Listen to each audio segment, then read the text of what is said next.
All right. I'm here with Ben Zweifler, and he is currently the founder and CEO at Cloud Water Filters. How's it going, Ben? Good. How you doing, Steve? You didn't butcher the last name. You did great.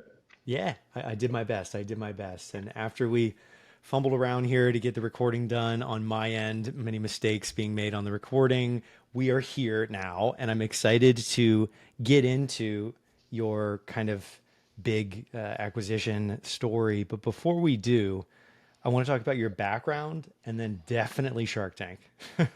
So let's start with your background. Yeah, totally. So I'm a multiple time entrepreneur. You mentioned my current company is Cloud Water Filters. Prior to that, I started a company called PupBox, which you mentioned, and PupBox was a monthly subscription box for new puppy owners. So we sent toys, treats, training information to people every month to kind of help walk them through the puppyhood process. And we sold that business to Petco in 2017.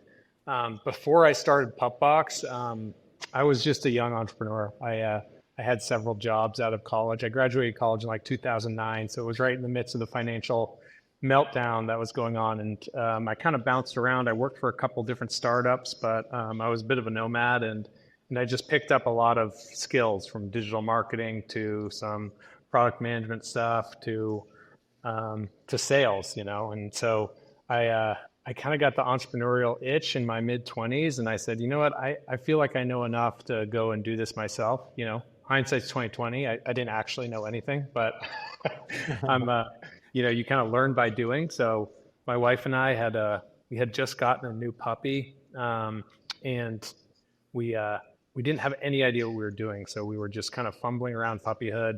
We didn't know what products to buy. There were all these conflicting information online about, you know, best training method. And, you know, we were both kind of had our entrepreneurial juices flowing at the time. And we were like, you know what, it would be a cool business if we could really just streamline this whole process for people. And at the time, subscription boxes were really hot, like the Birch boxes and BarkBox was our big competitor. They were really exploding. The business model was super popular, and we kind of put the idea that we had in our head of streamlining this difficult process for, you know, new puppy owners like ourselves, and this hot new business model, subscription box, monthly deliveries, and we spun up PupBox. And so we really started the business like quite literally out of a garage. We were actually in like a shipping container at one point. Mm-hmm. And we just kind of figured it out, you know, step by step. And we scaled the business. As you mentioned, we were featured on Shark Tank in I think 2016, somewhere around there. And then we sold the business in 2017. So happy to walk through any of that. Nice. Yeah. So I remember that golden age of the subscription boxes, like Stitch Fix, all Yeah. of them. Everybody started really. Who was the first mover? Was it Birchbox? Was really the first big kind of Birchbox, household name? I feel like Birchbox was the biggest one. Like they Hmm. exploded up to you know, 1 million subscribers pretty quick. But then there was also like Dollar Shave Club, which had a Yeah. huge acquisition to Unilever. And then there were, you know, the Stitch Fix, the fashion boxes were popular. And then it was right when the food boxes started coming on the scene too. So Blue Apron and all these other food grocery deliveries were really popular. And, you know, in our space, BarkBox was having a lot of success too. So BarkBox was this kind of venture darling that was raising a lot of money and growing super quickly and had a new take on, you know, the pet parent. And so Yeah. we were kind of piggybacking on that whole momentum, for Yeah. better or worse. You know, again, hindsight's 2020. A lot of these companies totally went kaput, and people realized, maybe this isn't the best business model if we're acquiring customers for $100 and it takes us 6 or 12 months to pay them back. Like the software model doesn't always work in Yeah. consumer goods, but Yeah. And it's so many moving parts there, literally with the box and everything getting to people's doors. But let's talk about Shark Tank. I want to touch on that. I think that you're the first person that we've had on, and for those listening, forgive me if I've forgotten somebody in the past 200 episodes, but I'd love to discuss this process. Like, what was that like? Was it an application? Did you go in? And yeah, let's walk through that. yeah, totally. So I think ours, we skipped a couple of steps. So traditional Shark Tank companies, they have like an open call in different cities where people like will wait and form like a line that's many blocks long to like do a quick elevator pitch to a panel of producers or something like that. We actually didn't have to go through that. So we, when we started the company, we were in San Francisco. There was like a lot of entrepreneurial activity up there, obviously. And we applied and were accepted to this program called 500 Startups, which is a really popular accelerator program, similar to Y Combinator, where they invested in the business and then they kind of partner you with some mentors and teach you about kind of growth and fundraising. And so we went through that process. We were still, very young company. And when we were kind of getting out of that process and starting the fundraising process, somebody had approached us and said, hey, this is a really great Shark Tank product. It's fun, it's puppy oriented, everyone loves puppies. And they said, I have a connection to one of the producers, so I can make an introduction. And they did. And the producer said, we can fast track you guys because we like this idea to what is the second phase after that open call, which is like a video, not a video interview, but you send them like a video where you make a video telling about your product, why you should be on the show. And I remember we did this whole video. We had our dog featured in it and stuff. And then at the end of the video, we said, if you bring us on the show, we promise we'll bring puppies for the sharks. We'll bring, real live puppies. And so we got a call, weeks or months later or whatever. It's a very long process. And the producer's like, we love it. We love the idea, but like, we want you to bring puppies. Like we can make this happen if you really do bring puppies on the show. And so from there, there's like another, very intricate application where you pretty much sign your life away to like ABC, Disney, and everything else. There's no like money or equity exchanges or anything like that, but you just, go through the Hollywood TV rigmarole. And then the final step is if they down select to however many companies they need. And then you go travel to LA, the day before filming. They still tell you like, you're not guaranteed to be on show. We're not guaranteeing that we're going to film you. You still have to do a pitch to the producers. And so we did a pitch to the producers, like, I forget what the day of the week was, but like Tuesday night at like 7 p.m. And they're like, okay, like we may call you in to pitch the Sharks tomorrow morning. And so they called us at like 10 p.m. that night. And they're like, okay, we need you back here on set at like 5 a.m.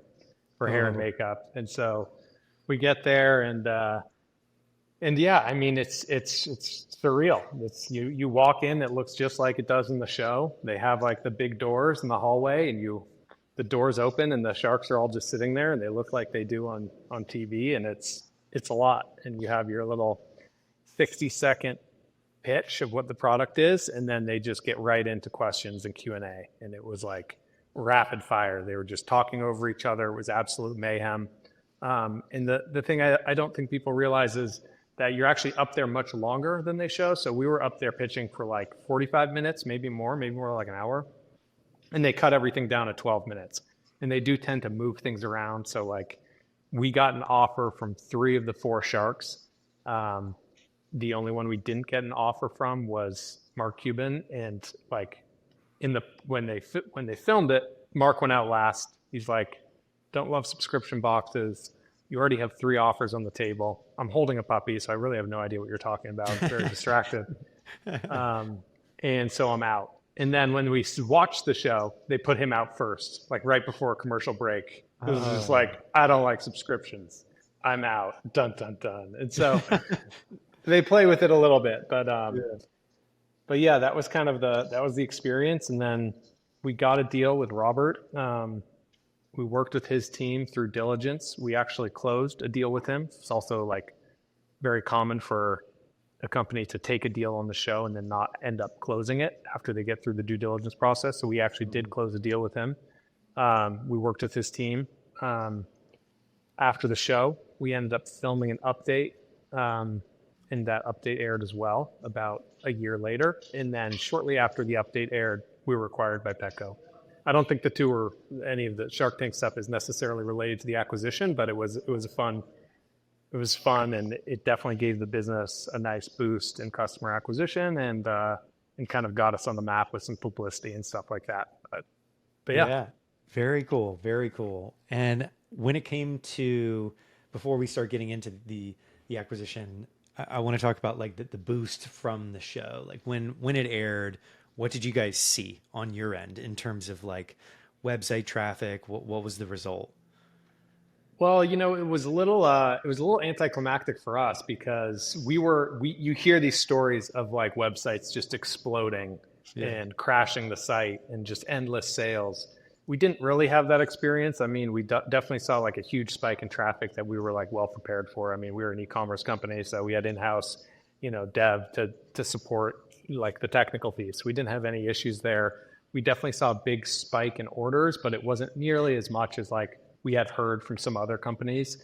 And it kind of makes sense in hindsight. I think, the companies that have like massive spikes are usually like small commodity products. I think one of the most popular Shark Tank products is like Scrub Daddy, is a little sponge where like anyone, that everybody and anybody is qualified for that product. And so you get it in front of enough people and you're going to see a huge amount of sales. Our product is very niche. It was like targeted specifically to puppy owners, which is like 10% of the dog market. And so we saw a big spike that we hadn't seen before, but like it quickly tapered out, and like there was a tail. So we'd have reruns, and like days or weeks later, we still had elevated acquisition. But at some point, like we just looked at our analytics and we're like, okay, it's back to the drawing board. You got to like stack marketing channels on top of each other for real sustainable growth. Yeah. So we just got back to, the growth hacking and everything else that we were doing at the time to build our subscription base. And so It was great. It didn't cost us anything. We got a good partner in Robert. It was a really great experience all around. We had a nice boost in sales. But, I always tell people there's no silver bullet in entrepreneurship, and especially in growth or marketing. It's about like long-term sustainable channels that you can scale over time. And same was true about Shark Tank. Yeah, for sure. And I think a lot of it right now is like recycling that content is how people are really doing it, to try and get that long term, as they just reuse the pitch video over and over and over again as their creatives when they're running ads. With the acquisition, how did that conversation begin, and what was that process, timeline like? Yeah, so we sold the company fairly early. I mean, we had been in market for probably 3 years. We were like very modest in size when we sold the business, and it was kind of right place, right time for us. We raised some money around the 500 startups thing I mentioned, and then we kind of put fundraising on hold through the Shark Tank process because we didn't know how that was going to play out. We wanted that to play out first. And then when we came out of the Shark Tank process, we had raised like a little bit of money from Robert, but like we were back to fundraising mode. And this is over the course of a year and a half or something. This is not a short period of time that this all took place.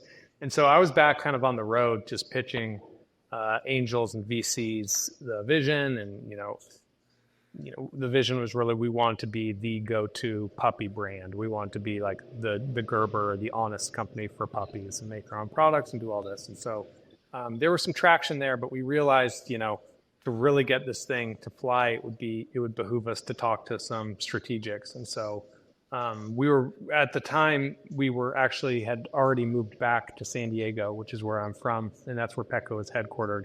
And so I got a meeting with the chief digital that was at Petco to just pitch him the idea in hopes of raising money from them and striking some partnership. And they basically said, we've made some investments that, haven't worked out for us, and we're really trying to invest heavily in just our digital ecosystem here internally. And so, the chief digital at the time, his vision was to acquire a bunch of smaller digital companies and build them up internally and leverage Petco's resources to do that. And so it was great. They gave us an offer that was fair, and we were young entrepreneurs, so it was like, either go out and spend the time fundraising, or, take the offer that's in front of us and continue to build the company. And that's what we did. So we ended up selling the company in 2017. We spent about 4 years internally at Petco, working through an earnout. And during our earnout period was also COVID, which was like a very hot time for both pet and e-commerce, if you remember. And so the company just flew. We grew like wildfire. We hit all of our earnout targets, and it was really a success, I think, for us and also for Petco. Nice. It was the acquisition process itself, as you know, was like very difficult. It's just onerous and working through all the legal and back and forth. And there's a lot of things I probably would have done differently. And then also just working in corporate America, like, I enjoyed it. I got a lot of great experience. I also ran, their repeat deliveries, their dog food subscription service while I was there. So a lot of great people and great experiences, but like corporate America just wasn't for me. And they were private equity owned, which creates a lot of downward pressure on all the smaller businesses, especially. And they ended up IPOing and during COVID, and it was just an interesting time. We learned a lot. Yeah. I think it is quite unique in that COVID boosted the business, because I think I hear a lot of other stories, more non digital ones that are like partially physical and stuff. It really was a flip of a coin back then. Yeah. It's really surreal time. So let's talk about when it came to valuation, what were some of the things that you used when you were negotiating with them, or was there a long negotiation process, or how did you approach it? There was definitely some back and forth. I think we got to a term sheet pretty quickly, and for people who aren't familiar with the process, usually you get the term sheet, the framework of the deal worked out up front, and then comes the lawyers and the nitty gritty, and dealing with IP and everything else. And so that process took a lot longer than getting to the term sheet. The negotiation wasn't that difficult. I mean, we were still a fairly new company. We were not profitable. So like we got a multiple on our revenue, which we were happy about. And I think, you see this a lot in acquisitions, especially like digital acquisitions, that if you're young enough and early enough and you're growing fast enough, you can get kind of a strong multiple on revenue. Whereas as you scale and get bigger, you start getting compared to other comps and looking at EBITDA multiples and all these other things, and the negotiation can be a little bit more sticky. So for us, it was pretty straightforward. It was like, you're small, we'll give you this much, and we'll leave this much on the table for you to continue to grow the company and have some upside. And we're like, okay, that sounds good. Nice. And for somebody listening to this, let's say they're younger version of Ben, and they're operating in the trench right now, trying to figure it out. How can they prepare? How can they get their business ready to go through a process like that? I think the most important thing is like really knowing and understanding the business and knowing what the potential of the business is. I think a bird in the hand's worth, doing the bush, as they say. And so, be realistic about where you are today and where you can be in 12 or 24 months from now when you're going through that negotiation process. I see a lot of entrepreneurs that like want the 10x revenue multiple, and it's just, potentially unrealistic. And if you can get there, then grow into it first before you go to market. So I think timing is really important for these things. And then the other thing I would say, just for anyone going through the process, is I think we missed a lot of the detail on the back end that we just weren't aware of. So like making sure, if you have an earnout, which is super common, that marketing dollars are guaranteed, and how much you can spend, and being very granular in what you get from your acquirer in order to hit those targets, I think is really important, because those can be sticking points down the road. Also, like for me as an entrepreneur, like title didn't matter.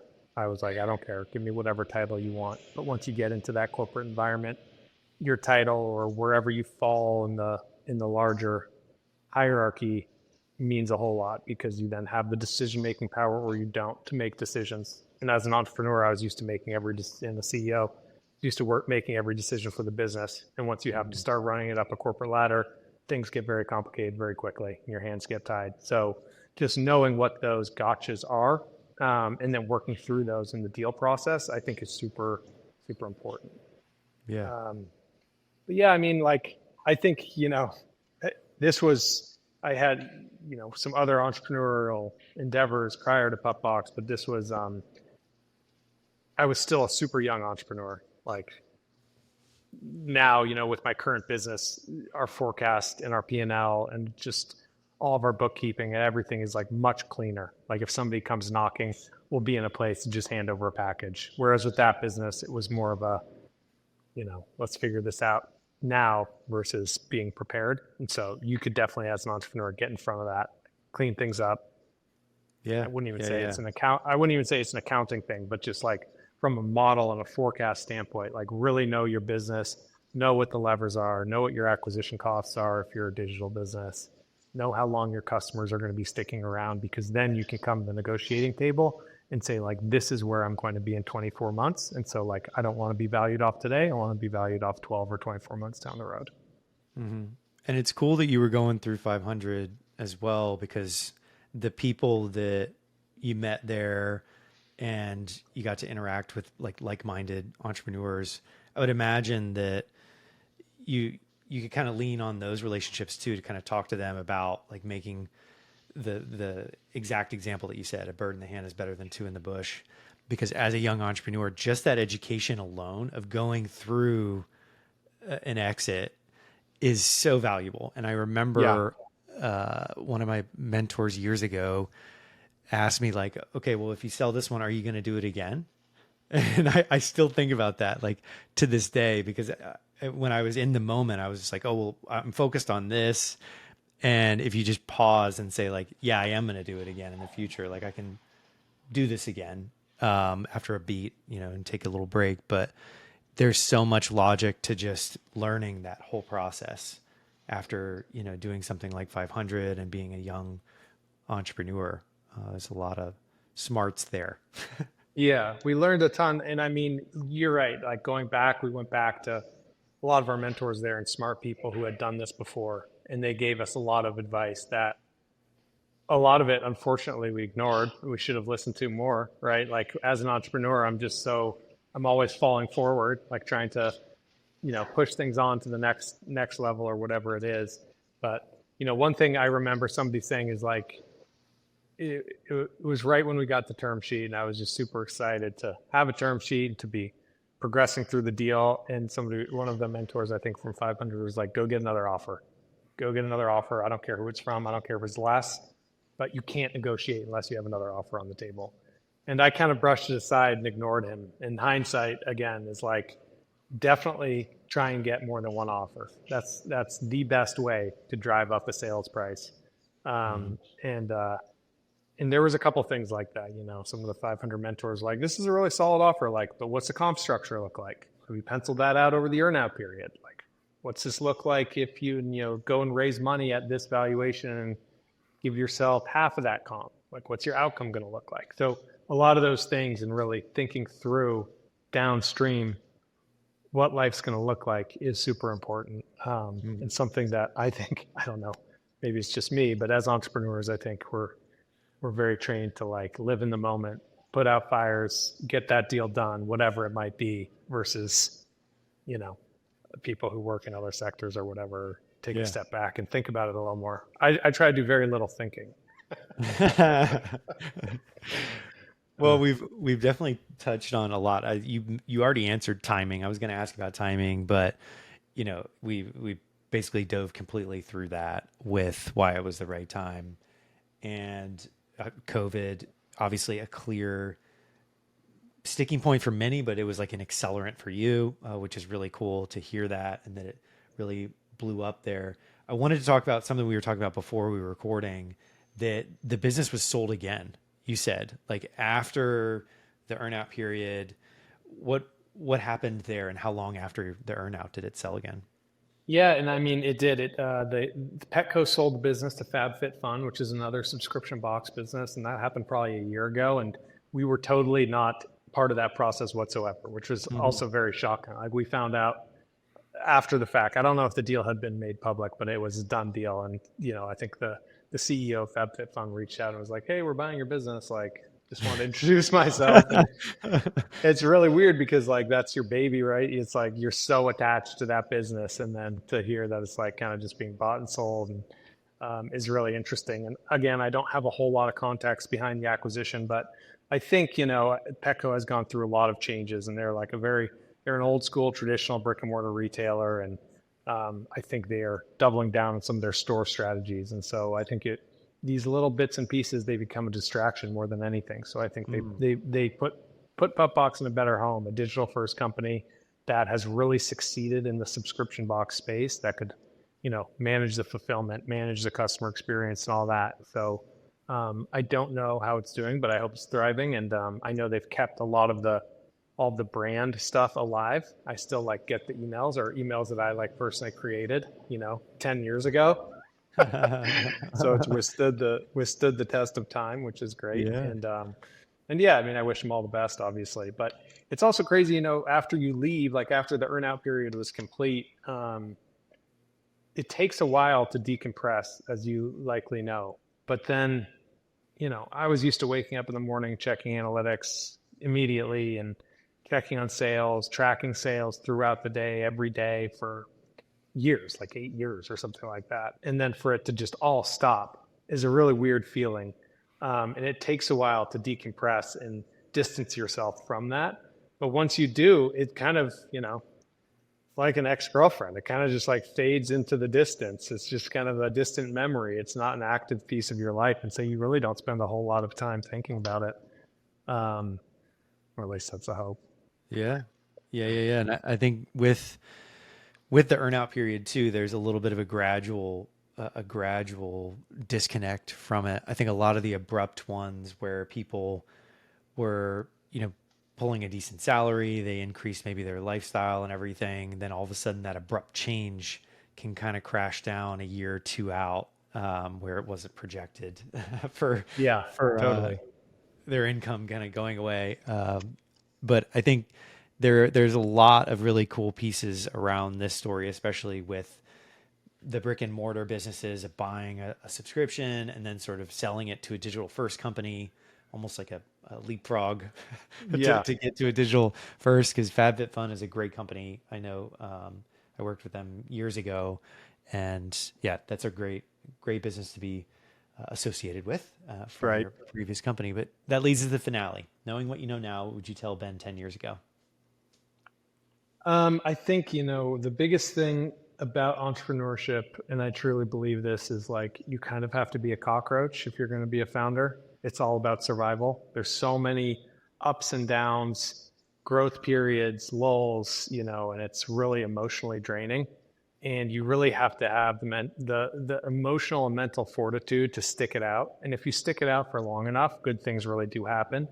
You find yourself in the right place at the right time, and you look back, 12, 18 months in the rears, and you say, oh my God, look at how far we've actually come from a product, and growth standpoint. And you just can't do that if you don't stick it out. And I think as an entrepreneur who's now gone through this whole process, you get the full lap around the track of starting a business from scratch, building it, raising money, doing the whole thing, selling it, working through an earnout and all the challenges, and then leaving it behind. It provides, me with a lot of perspective of like, oh, this actually can be done. It's a bit of a blueprint that you don't necessarily have if you are a first-time entrepreneur. Mm-hmm. And so just knowing that like it is possible, but it's going to be tough, and you got to grit it out until the end, and good things will come if you continue working it, I think is probably the most important thing I've learned. Well said. And would you recommend 500 to people listening? Definitely. I mean, I think that was one of the most validating experiences as a young entrepreneur. Was like we were tiny, like we were super small, just very early revenue, and having this group of seasoned entrepreneurs say, hey, this is a good idea. And not only that, but like these are good entrepreneurs, they could get this done, was extremely validating. And then surrounding ourselves with those people who have the same vision of greatness, whether it's true or not, like you surround yourself with these people who have that vision, and it pushes you to do big things. And so that was, I think, the single biggest like validation for us in the early stages, and the thing that really pushed us to just like keep building this thing bigger, try to make the vision bigger, try to make it touch as many people as you can. Yeah. And I couldn't agree more about accelerators with the like-minded people around you. And that it's more so when, if you're in San Francisco, Like I lived there for 5 years and it's just a vibe. The whole Yeah. city's thriving. Like you say you want to shoot rockets, people are like, oh, cool, let's do it. And then, everybody's all rallying around you. Whereas if you're doing it in the Midwest or somewhere that's maybe not as conducive for wild ideas, it can be a lot harder. So I maintain that these accelerators are super valuable for people that aren't really in like a hub, like a San Francisco. And, they are valuable even in those areas. But the like-mindedness of other entrepreneurs that are in it, they're doing it, and they're pushing you is like a college education crammed into, a couple Yeah. months. And so valuable, so I, valuable. I totally agree. And I think that one thing it really opened our eyes to is like, what kind of business are we building? Are we building a lifestyle business that can, print money? Like that's best case scenario on one side, or are we building a business that can go raise, 20, 30, $100 million to be an IPO? And, Hmm. in San Francisco or in the Bay Area or in these accelerator programs, you find a lot of people who are like really trying to go and get it. And that can be very motivating. Like it's, saying maybe my original idea, it could be a lot bigger. Maybe, how do I set this thing up to be the next big thing versus, paying me a salary? So I think there's a Yeah, very big distinction there, and surrounding yourself with people who kind of understand that is really helpful. definitely. And that's been a topic that's come up so many times on the pod because international accelerators are in every country all over the world. If you guys are listening, you should check out. I think 500 is also in many countries all over the They're world. like very global. They put a big emphasis on that. Yeah. Yeah, yeah, for sure. So, what are you working on now, and where can people learn more about it? Yeah, totally. So I am now on, the next lap around the track, which is cloud water filters. So when we came out of Petco, we were kind of poking around at new ideas. One thing my wife and I have always been super passionate about is just water quality. We've always had like these intricate filtration systems. And we noticed between like the time we started PupBox and the time we left Petco was, a 10-year period. We're buying the same under sink RO systems that look like these like science experiments gone wrong. There was just no innovation in the space. So we got really deep into researching kind of water filtration and the consumer products in the space. And we kind of fell in love with it. And so we set out to design a better filtration system. We ended up doing that. We launched our product, which is called Cloud RO. There's an under sink reverse osmosis system that's also a connected device. So removes 99% of contaminants, adds healthy minerals to make the water alkaline. Then it also has a bunch of sensors. So it communicates with your phone, tells you how much water you're drinking, tells you the toxins in your tap water, how much of that is being purified, how many minerals are being added. So it gives the user a lot more transparency into their water. And so, yeah, it took us the better part of 2 or 3 years to design the product. We launched in 2023, and we've been growing like wildfire. So we've sold over 10,000 systems, and everything's going super well. And I think, going back to our earlier conversation, because we have that hindsight, this one is a much bigger vision. It's a much bigger market, much bigger opportunity, and something that we're really looking to disrupt. So without that experience we had with PupBox, I don't think there's any way we would have been able to embark on this, because it's just a massive undertaking that's going super well. Nice, very nice. And where can people learn more? Yeah, the website is cloudwaterfilters.com, or just Right search on. best reverse osmosis system on Google, and we should come up first because we're the best. Right on, right on. Well, wherever you guys are listening to this on iTunes or Spotify, the links that Ben mentioned will be in the show notes. But thank you so much for coming on, Ben. Thanks, Steve. Thanks for having me.